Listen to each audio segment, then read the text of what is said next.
주를 향한 나의 찬양 주 마음 울리리 주의 이름 부를 때 나의 맘 채우소서 내 삶을 주께 드리며 주 이름 높이리 그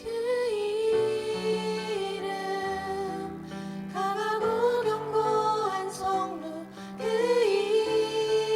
이름 나의 피난처 되시네 그 이름 구원의 능력 되시니 온 열방이 다 찬양하네 그 이름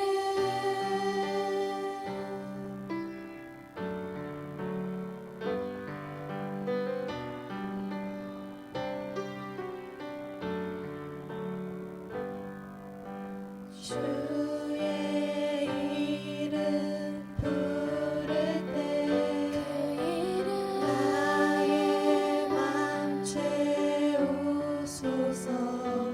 내 삶을 주께 드리며 주 이름 높이리 그 이름 강하고 견고한 성루 그 이름 나의 피난처 되시네 그 이름 구원의 능력 되시니 온 열방이 다 찬양하네 그 이름 강하고 견고한 성루 그 이름 나의 피난처 되시네 그 이름 구원의 능력 되시니 온 열방이 다 찬양하네 그 이름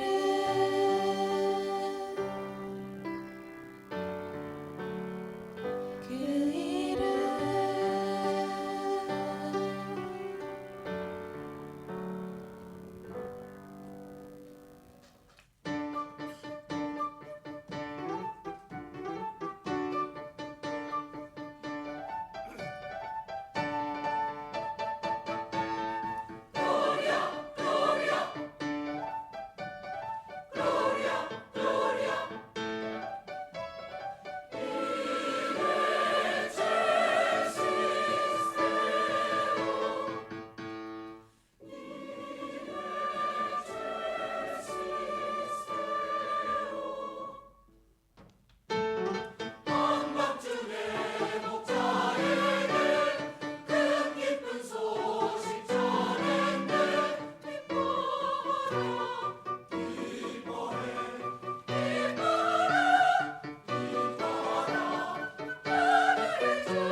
마가복음 12장 13절로부터 21절까지 있는 말씀을 저와 함께 교독해 주시겠습니다. 무리 중에 한 사람이 이르되 선생님, 내 형을 명하여 유업을 나와 나누게 하소서 하니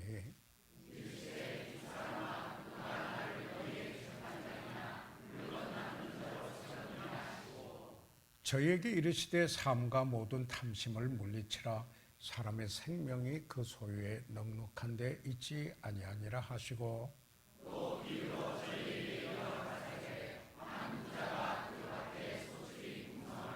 심중에 생각하여 가로되 내가 곡식 쌓아둘 곳이 없으니 어찌할꼬 하고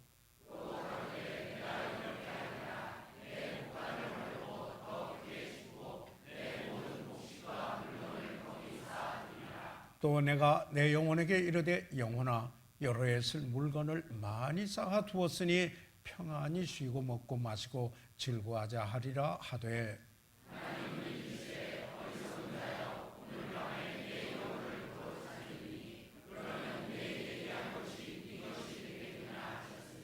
자기를 위하여 재물을 쌓아두고 하나님께 대하여 부여치 못한 자가 이와 같으니라. 살아계신 우리 아버지 하나님, 저희들에게 복된 주의를 주시고 예배자로 불러주셔서 저희들이 함께 찬양하며 그리고 기도하며 주님 앞에 드리고 이제 말씀이 전파되고 그 말씀을 받으며 또 반응하여 하나님의 뜻이 우리의 삶 속에 이루어져 의의 열매로 가득 차 하나님께 영광 돌리기 원합니다. 아버지 하나님, 잃어버린 영혼은 주 예수 그리스도를 구주로 만나는 시간 되게 도와주시옵소서. 그리고 우리는 우리의 삶이 주님께 반응함으로 변화되게 도와주시옵소서. 예수 그리스도의 이름으로 기도드려사옵나이다. 아멘. 작성해 주십시오. 오늘 시대를 가리켜서 바삐 움직이는 시대라 이렇게 말합니다. 그래서 이런 시대를 위해서 미국식 속히 먹는 음식으로 패스트푸드이 등장을 했습니다. 알려진 맥도날드, 웬디, 버거킹 등등 우리나라에서는 롯데리아 등 여러 가지 이런 빨리 먹고 나갈 수 있는 음식들입니다. 한국 음식으로는 일본 라면 이런 그 속히 먹는 이런 음식들이 있습니다. 컴퓨터의 경쟁력은 빨리 뜨는 데 있다고 합니다. 속도 시대를 절감하는 현실입니다.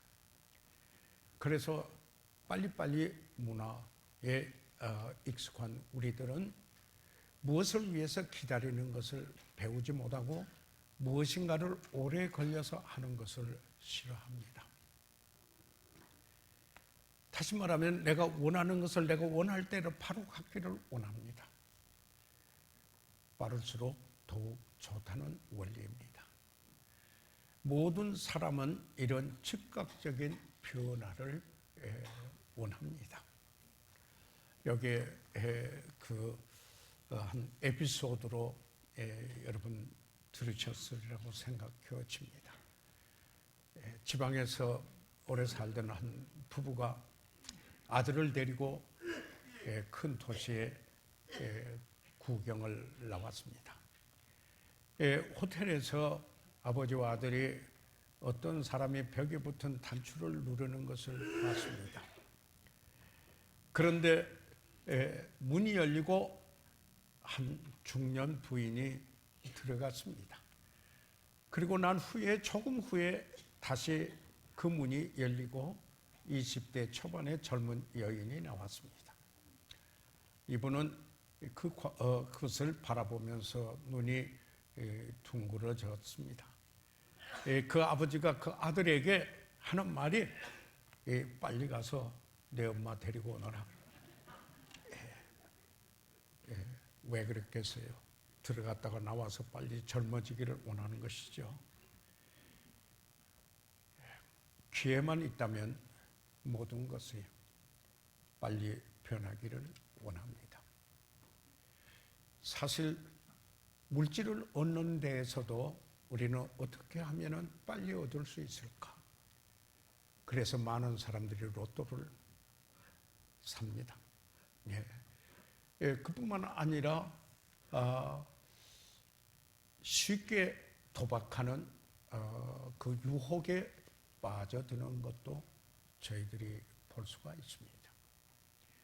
그런데 성경에 보게 되면은 여기에 그 세중의 왕인 그 독수리가 갑자기 어느 날 그처럼 세중의 왕으로서 날개를 치며 나르는 것은 아닌 것입니다.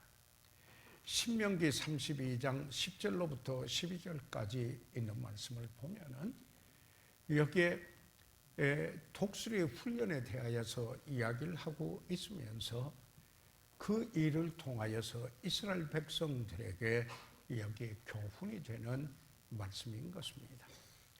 독수리는 높은 곳에 보금자리를 짓는데 여기에 가시들을 모아다가 그 보금자리를 짓고 안에는 부드러운 털을 깔아서 그리고 새끼를 낳게 됩니다. 알을 낳고 새끼를 까게 됩니다.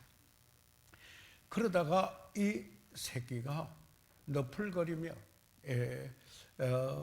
날개를 펴서 치게 되는 바로 그때에 때가 되면은 여기에 그 보금자리를 어지럽게 하고 맙니다. 그래서 가시가 나서 찔리면은 여기에 새끼 독수리는 할 수 없이 그 높은 곳에서 보금자리를 나와서 나르려고 합니다.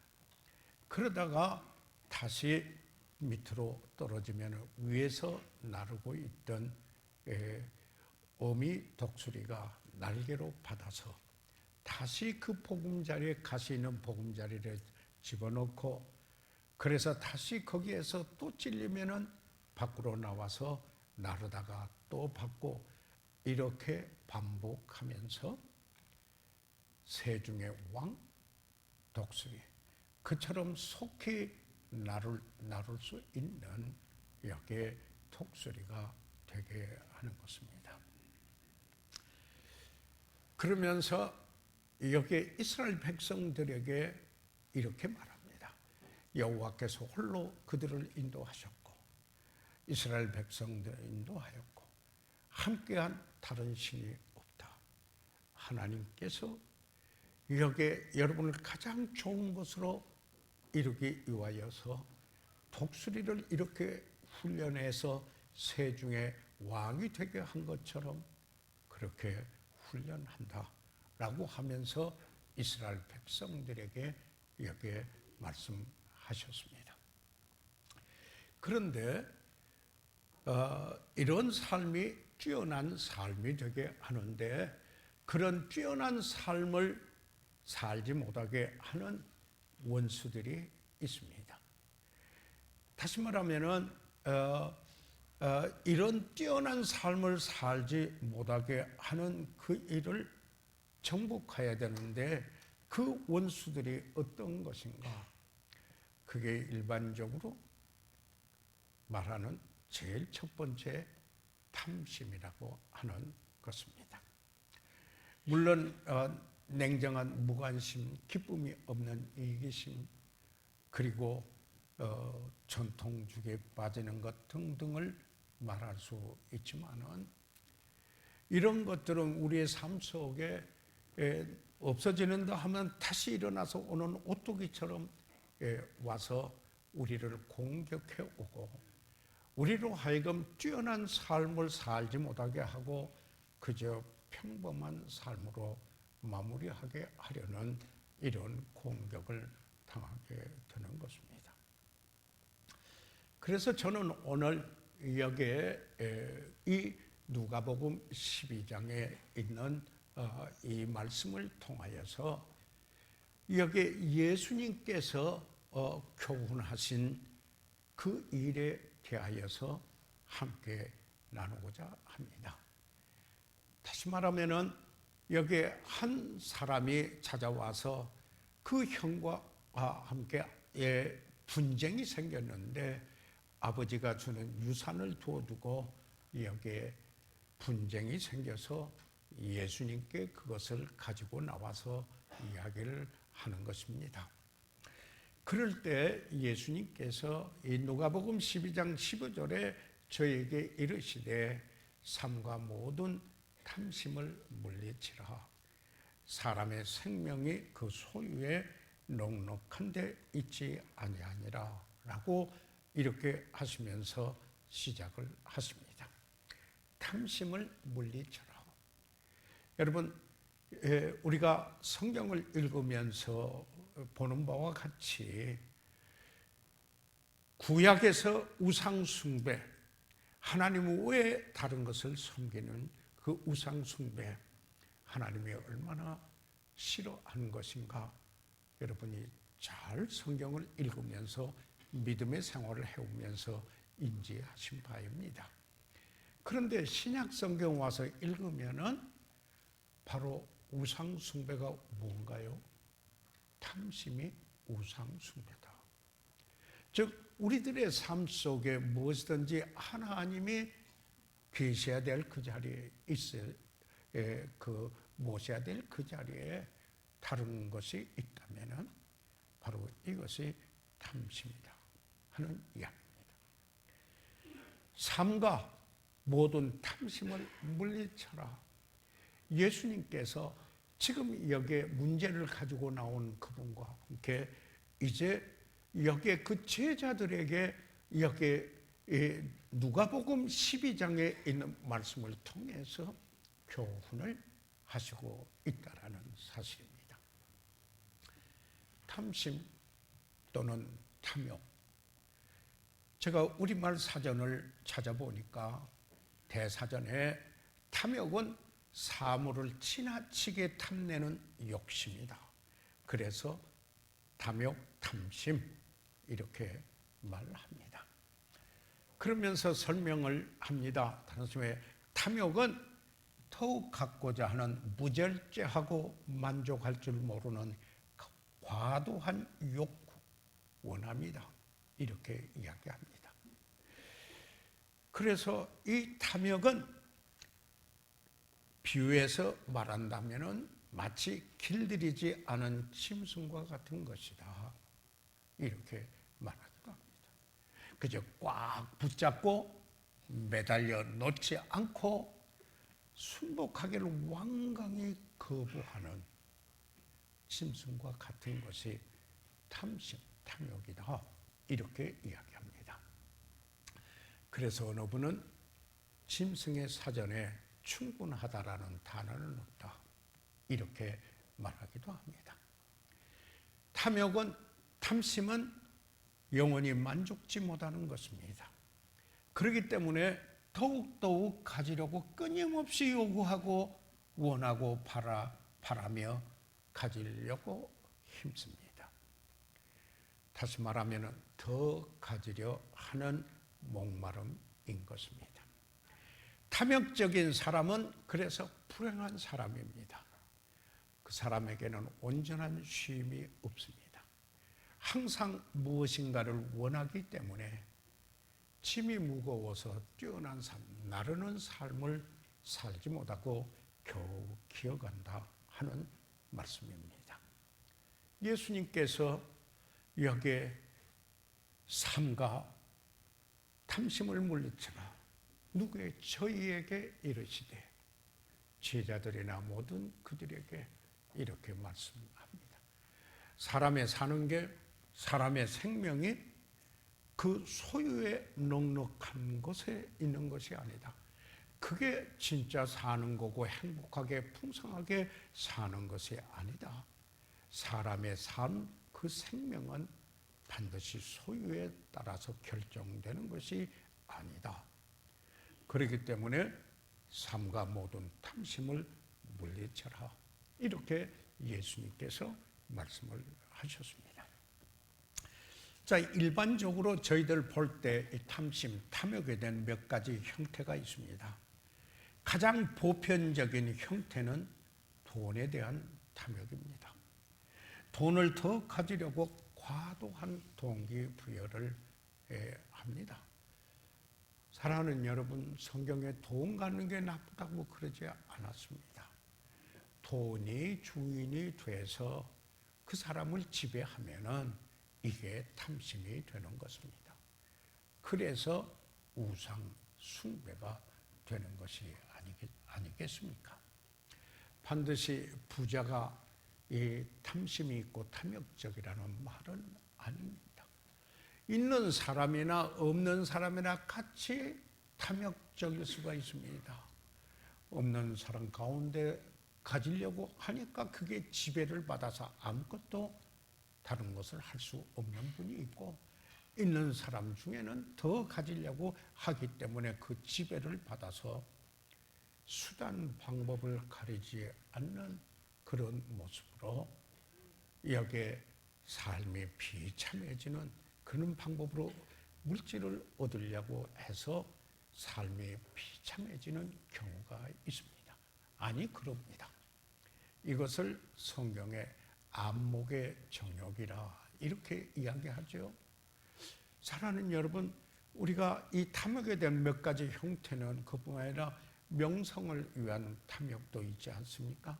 유명해지고 자기 이름을 나타내려는 과도한 그런 욕망으로 인해서 유명을 다니는 유명 사냥꾼이 되는 경우도 있는 것입니다. 성경에서 이것을 이생의 자랑이라 이렇게 말하고 있지 않습니까? 사랑하는 여러분, 잘 저희들이 보아온 겁니다만은 지배하고자 하는 욕망은, 욕심이 얼마나 큽니까?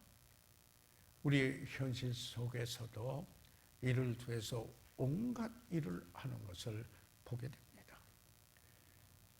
일명 권력에 대한 탐욕이죠. 그뿐만 아니라 여기에 그 탐욕 가운데 방종하고자 하는 욕망이 있습니다. 성경에서 육신의 정욕이라 하지 않습니까? 향락이 그 사람의 삶의 목적이 되어 있는 것입니다. 그래서 사도 요한은 하나님의 자녀들에게 보낸 그 요한일서 그 서신에서 뭐라고 합니까? 요한일서 2장 15절에 보면 이 세상이나 세상에 있는 것들을 사랑치 말라. 예. 누구든지 세상을 사랑하면 아버지 사랑이 그 속에 있지 아니하니 하나님의 자녀들, 하나님을 아버지라 부르는 바로 그들에게 이 세상에 있는 걸 사랑치 말라. 여러분, 여기서 말하는 것은 하나님이 세상을 이처럼 사랑하사 독생자를 주셨으니 그 세상이 아니죠. 그거는 인류이죠. 그러나 여기서 사랑하지 말라는 그 세상은 하나님을 배제시킨 인간 문화 내지 사회 한 체제, 시스템을 이루고 있는 그것을 세상, 하나님을 배제시킨 하나님이 없는 그런 그 한 시스템 가르쳐서 말하고 있는 것입니다. 그러니까 그런 세상은 뭐라고 했어요? 너희가 본받지 말라. 이렇게 말씀하기도 있습니다. 그런데 주님께서 말씀하실 때 비유로 말씀하시고 교훈을 주신 게 무려 37번의 경우가 있습니다. 성경의 복음서에.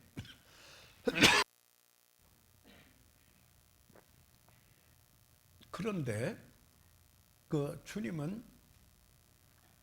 물질에 대하여서 비유하신 게요, 이 37개의 비유 중에 17번이나 여기에 물질과 연관돼서 이야기를 했는데 왜 그렇게 하셨습니까?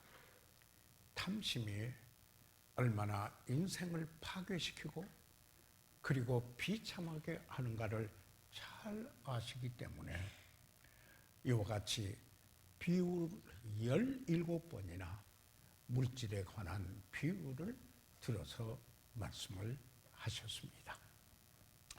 그 중에 하나가 오늘 이 본문에 있는 말씀인 것입니다. 이 누가복음 16장 21절까지 있는 말씀을 보시면은 여기에 한 농부가 부자가 된 그 이야기를 하고 있습니다. 여기 보니까 또 비유로 저희에게 일러 가라사대 한 부자가 그 밭에 소출이 풍성함에 심중에 생각하여 가로되. 자, 그러니까 이분은 농부는 틀림이 없습니다. 그래서 밭에 소출이 풍성했으니까요. 예, 그래서 부자가 된 사람이에요. 이 부자예요. 예. 그런데 이 부자가 자기 심중에 생각하여 가로되, 자기가 이 사람은 생각도 있고 여기에 그런 사람이에요. 내가 곡식 쌓아둘 곳이 없으니 소출이 풍성하거든요. 그런데 내가 곡식 쌓아둘 곳이 없으니 어찌할꼬 계획이 있어요. 그러면서 가로되 내가 이렇게 하리라. 이렇게 해야겠다. 지금 곡간을 헐고 내 곡간을 헐고 더 크게 지어야겠다. 내 모든 곡식과 내 모든 물건을 거기 쌓아두리라. 그리고는 내가 내 영혼에게 이르되 영혼아 여로에 쓸 물건을 많이 쌓아뒀으니 평안히 쉬고 먹고 마시고 즐거워하자 하리라 하되. 이분이 딱 계획을 가지고 미래를 생각하면서 계획을 하는 거예요. 그러면서 그렇게 해가지고 평안히 쉬고 먹고 마시고 즐거워하자. 그런데 하나님 생각이 달라요. 이런 사람에게 여기에 하나님께서 하나님은 이르시되 어리석은 자요 이렇게 했어요. 그러면서 오늘 밤에 내 영혼을 도로 찾으리니 영혼을 내가 주었는데 다시 찾아간다. 찾으려니 여기에 그러면 그러니까 영어 성경에는 내 영혼을 요구하려니 언제? 오늘 밤. 그러면 내 예비한 것이 너는 내일을 이야기하고 미래 계획을 이야기했는데 오늘 내 예비한 거 그렇게 해서 둬둔 거 곡간을 헐고 더 크게 짓자고 했던 바로 너. 그러면은 그게 다 네 것이 되겠느냐. 자기를 위하여 재물을 쌓아두고 하나님께 대하여 부여치 못한 자가 이와 같아. 그래서 어리석은 사람이라. 여러분 부자라 어리석은 사람이라고 말한 거 아니죠? 여기 있는 이 농부는 성공한 사람이에요. 아마도 농부가 이렇게 그 소출이 풍성하게 하려면은 게을러서는 못했을 거예요. 부지런했어요. 그분은 생각도 있는 사람이에요. 예. 그래서 여기에 미래 계획도 이렇게 세우고 그래서 열심히 했어요. 그런데 무엇이 잘못입니까? 여기 하나님께서 무엇 때문에 이 사람에게 어리석은 자여라고 이렇게 말씀했습니까? 예수님께서 거기에 있는 모든 이들에게 교훈을 주시기 위해서 이 비유를 들으신 겁니다. 그러면은 이 비유 속에서 저희들이 볼 수 있는 게 어떤 것입니까? 여기 보니까 이분은 내가 내 영혼에게 이르되 영혼아 여로에 쓸 물건을 많이 쌓았더니 평안히 쉬고 마시고 즐거워하자. 여러 해 쓸 것을 여기에 다 저축해 두고 그리고 평안히 쉬고 먹고 마시고 즐거워하자. 여러 해 자기에게 여러 해가 있다고 생각을 했습니다. 마치 그는 영원 불멸과 같아 그렇게 살 것처럼 오래오래 살리라고 말하고 있는 것입니다. 그런데 하나님은 뭐라고 했어요? 하나님은 이르시되 어리석은 자여, 오늘 밤에 내 영혼을 초로체니. 그러니까 왜 이 사람이 어리석은 사람인가요? 자기 자신을, 인생을 제대로 못 바라봤어요. 예. 그러니까 자기는 이렇게 해가지고 무사태평하면서 오래오래 살라고 살 거라는 생각을 했는데 인생이 그렇지 않다라는 겁니다. 오늘 밤 끝날 수 있다라는 겁니다. 그런데 그걸 몰랐어요. 하나님이 보시듯이 못 봐요, 이 사람은요. 여기에 심지어는 자기 자신이 사는 삶도 제대로 알고 있지 못했습니다. 그저 오래오래 수년 동안 살아갈 것으로만 생각을 했어요. 그런데 오늘 밤에 일이 일어날 수 있다는 것입니다. 그래서 이 사람이 어리석은 사람이에요. 그런데 그뿐만 아니라 여기 있는 이 말씀 속에 이 17절, 18절, 19절에 이렇게 보니까요, 심중에 생각하여 가로되, 이분이 내가 그랬습니다. 그리고는 또 내가 이렇게 하리라, 그렇게 말합니다. 내 곡간을 헐고, 또 그럽니다. 내 모든 곡식과 물건을 거기 쌓아두리라. 그리고는 또 뭐라냐, 내가 내 영혼에게 이르되.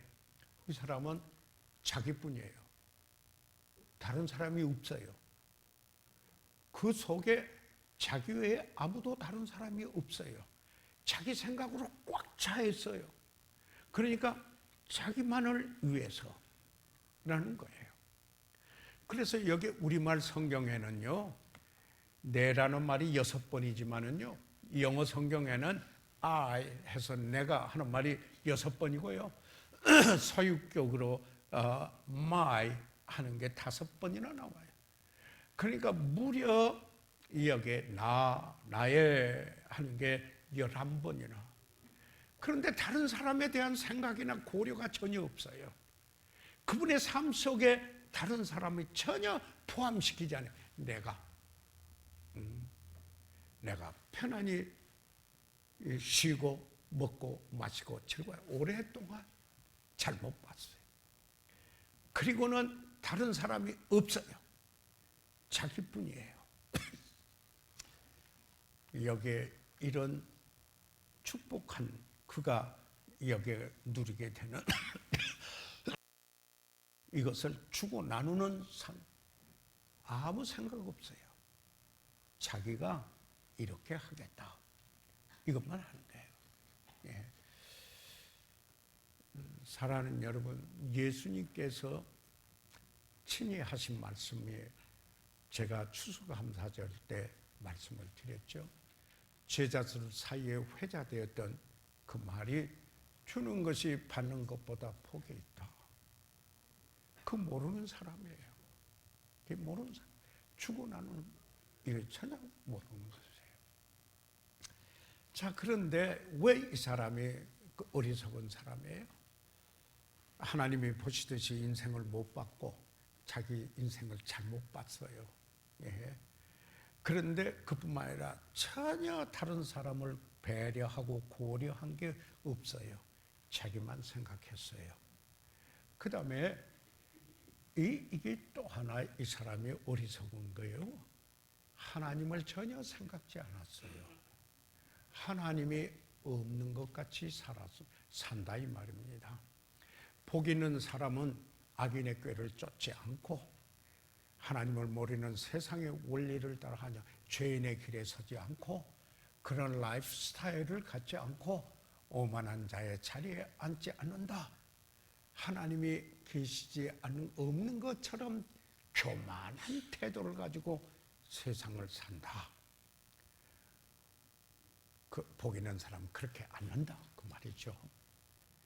그런데 이 사람 뭐라고 그랬습니까? 여기 보세요. 20절에 보니까 자기를 위하여 재물을 쌓아두고 하나님께 대하여 부여치 못한 자가 이와 같으니라. 어떤 사람? 어리석은 자. 이 사람이 하나님이 없어요. 그 삶 속에 하나님이 없어요. 천지를 지으시고 그리고 만물의 주제가 되시는 바로 그 하나님. 하나님이 없어요. 예. 그래서 이분이 어리석은 거예요. 이 사람은 세상이나 세상에 있는 것을 사랑치 말라고 하는 그 세상을 사랑하고 너희는 이 세대를 본받지 말라 하는 그 말씀 반대로 세상의 원리를 따라서 살아가는 사람이에요. 뭐 내가 잘못해서? 내가 뭐 부정해서 여기에 돈 벌었나? 그런 겁니다.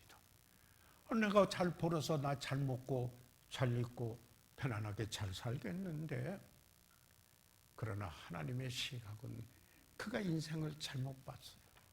언제 어떻게 될런지, 그리고 그가 그 인생 속에 다른 사람을 포함시키지 않고 철저하게 자기 중심적으로만 했어요. 왜 그랬을까요? 하나님이 없기 때문에. 하나님을 그 삶 속에 배제시켰습니다. 그래서 이 비유를 하시고 예수님께서 여기에 제자들에게, 저희들에게 명령하셔요. 그게 이제 그 후에 계속되는 누가복음 12장에 있는 말씀인데, 그 말씀 속에 이건 하지 마, 하지 마라 하는 소극적 명령이 있고, 또 그 말씀 속에 이것은 이렇게 해, 적극적인 명령이 이 누가복음 12장에 이 비유를 하고 나서 계속해서 여기 말씀하시는 것을 볼 수가 있습니다. 자, 누가복음 12장 22절을 보십시오. 여기 보면은 또 제자들에게 이르시되 그러므로 내가 너희에게 이르노니 너희 목숨을 위하여 무엇을 먹을까, 몸을 위하여 무엇을 입을까 염려하지 말라. 그저 먹고 입고 그리고 내가 사는 이게 목적이 돼서 그저 그거 붙들고 염려하는 거, 그러지 마. 예수님께서 제자들에게 교훈하는 겁니다. 여러분, 그 말씀이 우리에게 해당 안 됩니까?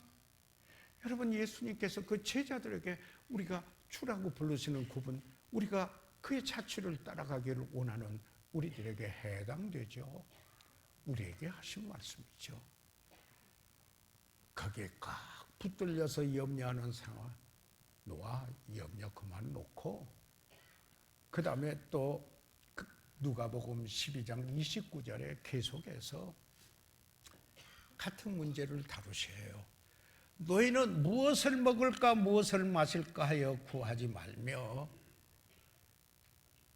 근심하지도 말라. 그러니까 먹고 마시는 것 이것 때문에 그저 염려하고 그저 이것에 매여서 근심하면서 사는 거, 그러지 마라. 소극적인 명령을 하는 것입니다. 다시 말하면은 인생이 먹고 먹는 것과 입는 것에 매여 사는 인생이냐 하는 이야기입니다. 전부가 되면은 그게 안 된다. 탐심에 매인 사람들이 염려하고 하기 때문에 이야기를 합니다. 자, 그래서 염려하지 말고 근심하지 말라, 이렇게 그 소극적인 명령을 하시고 난 다음에 적극적인 명령을 하세요. 같은 누가복음 12장이에요. 누가복음 12장 24절을 한번 보세요. 까마귀를 생각하라. 심지도 아니하고 거두지도 아니하며 골방도 없고 창고도 없으되 하나님이 기르시나니 너희는 새보다 얼마나 더 귀하냐. 아니, 제자들에게 새보다 못한 여러분입니까? 하는 이야기죠. 그러니까 공중에 나는 새를 보라. 다른 복음서에서는 그랬죠. 까마귀를 생각해 보라. 그들이 심습니까? 그것도 안 하고 거두나요? 그것도 안 하고 지금 부자에 대해서 지금 비유해서 말했잖아요. 예, 그들이 무슨 골방도 있고 창고도 있는가요? 그것도 없는데 그래도 하나님이 기르시지 않는가? 아니 여러분이 그 새보다 못합니까? 하나님이 여러분을 필요를 따라 만나시고 채워주신 하나님 염려하지 말고 근심하고 그게 매여 살지 말고 그런 말이죠. 그 다음에 27절로 내려가서요. 누가복음 12장 27절로 계속해서 보면은 백합화를 생각하여 보아라. 들에 나는 꽃을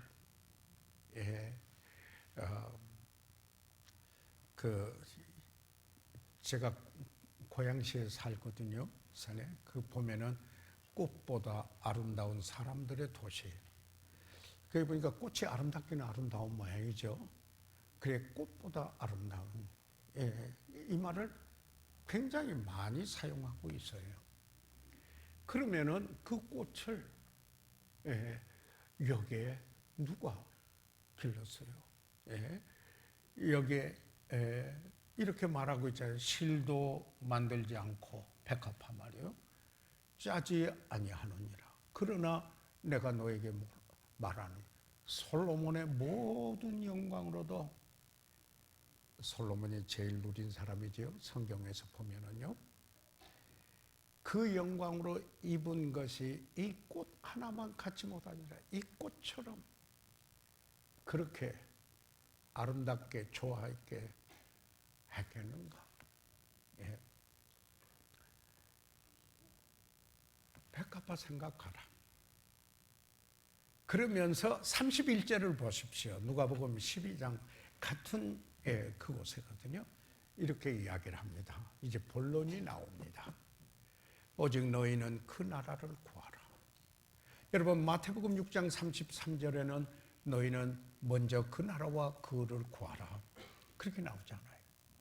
그리하면 이런 것을 너에게 더하시리라. 이 모든 것을 너에게 더하시리라. 이 무슨 말씀이에요? 하나님 첫째 자리에 모셔라. 하나님과의 관계를 첫째 자리에 두라는 겁니다. 그의 의를 첫째 자리에 두라는 겁니다. 그의 나라를 먼저 구하라는 것입니다. 그래서 첫 단추를 바로 끼라는 말씀이 아닙니까? 그러면 나머지 단추가 제대로 제자리에 끼어지는 것이 아니겠느냐 하는 것입니다.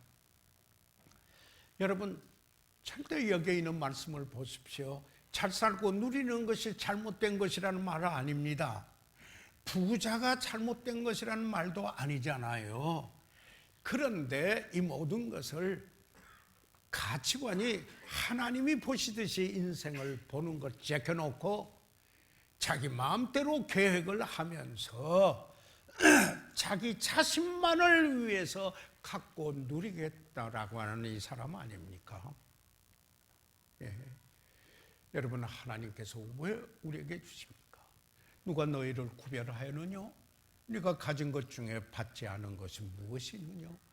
온갖 좋은 것, 소중한 선물들 다 위로 아버지로부터 온 것이 아니냐?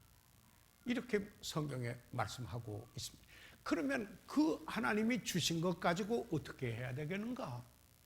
하나님께 돌려드리고 그리고 또 내 필요에 넘어서서 하나님이 주시면은 주고 나누기 위해서 하나님께서 주신 것이 아니겠습니까? 왜요? 갈 때 가지고 갈 수 있겠습니까?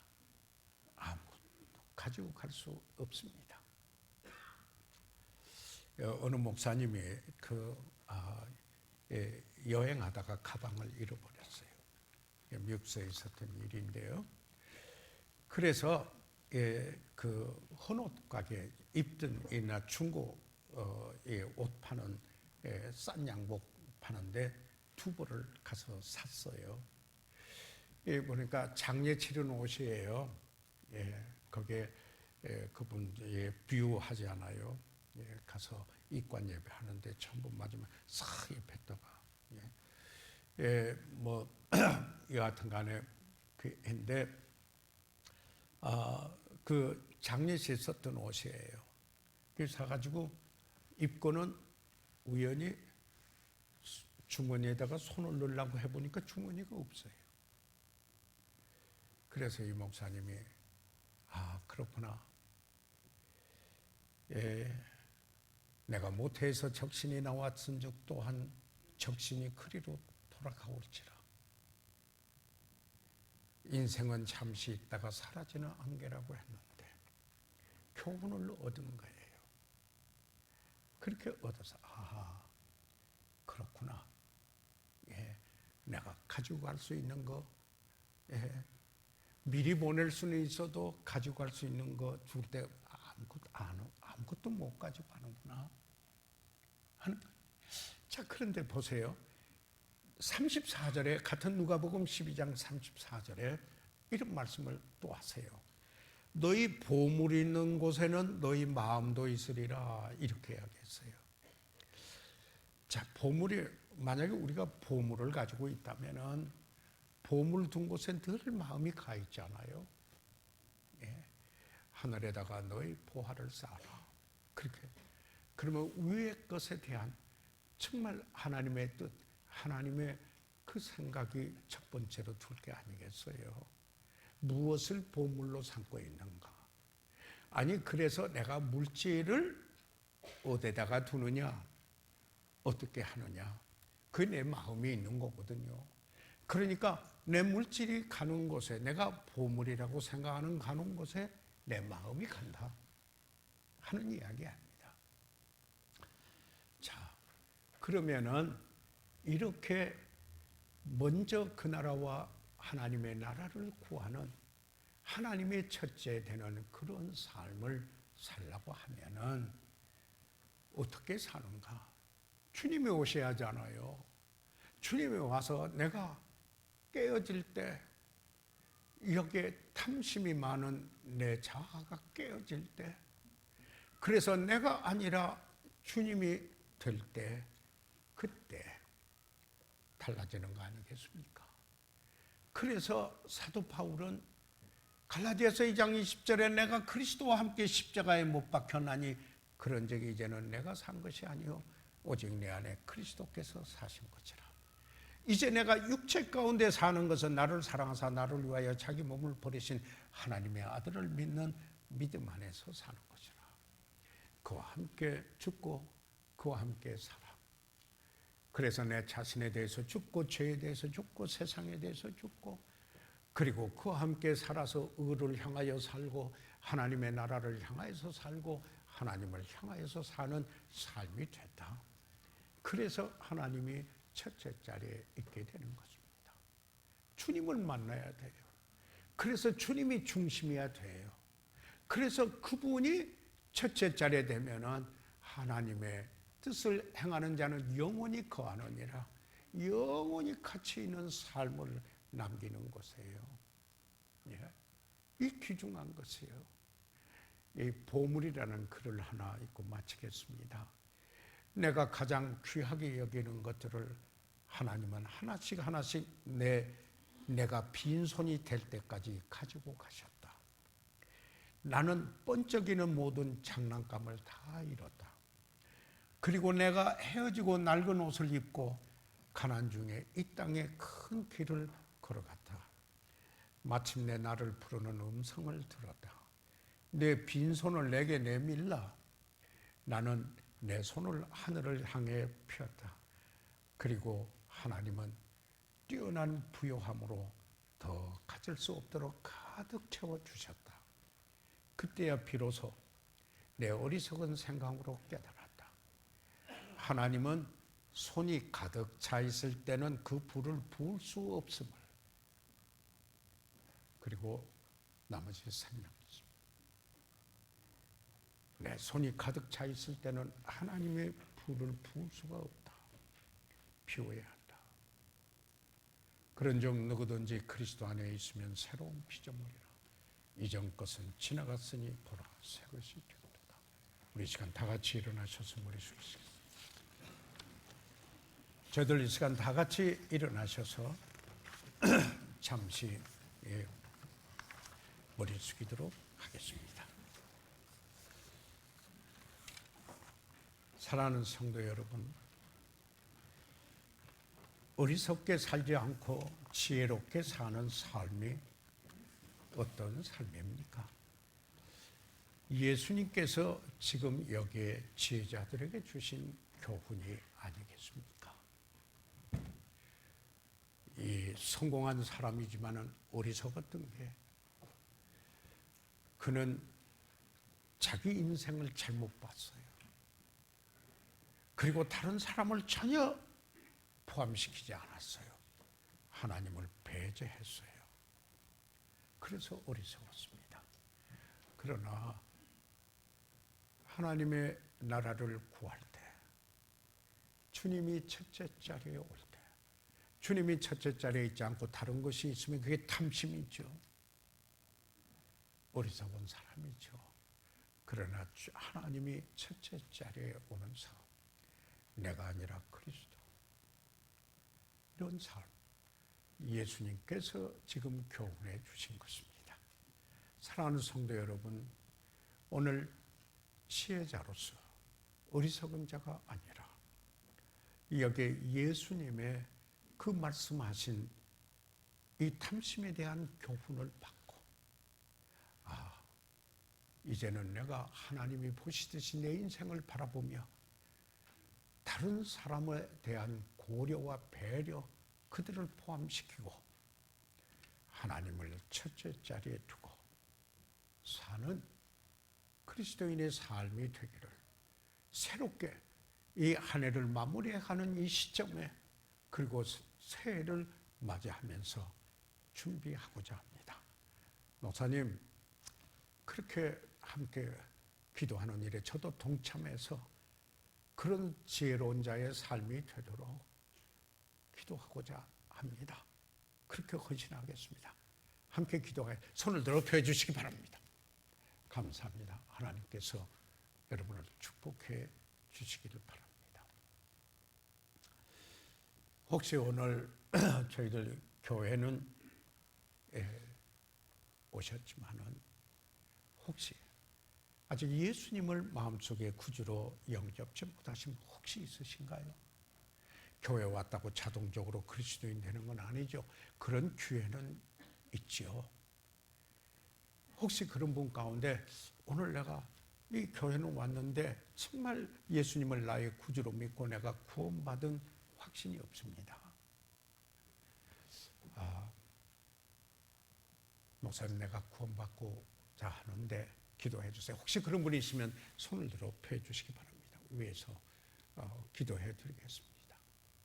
혹시 오늘 저희들 가운데 이미 구원받고 아직 침례 순종 안 했지만은 침례 순종하기 원하시면 혹시 있으신가요? 지난주에도 후에 침례식이 있었습니다. 분 있으신가요?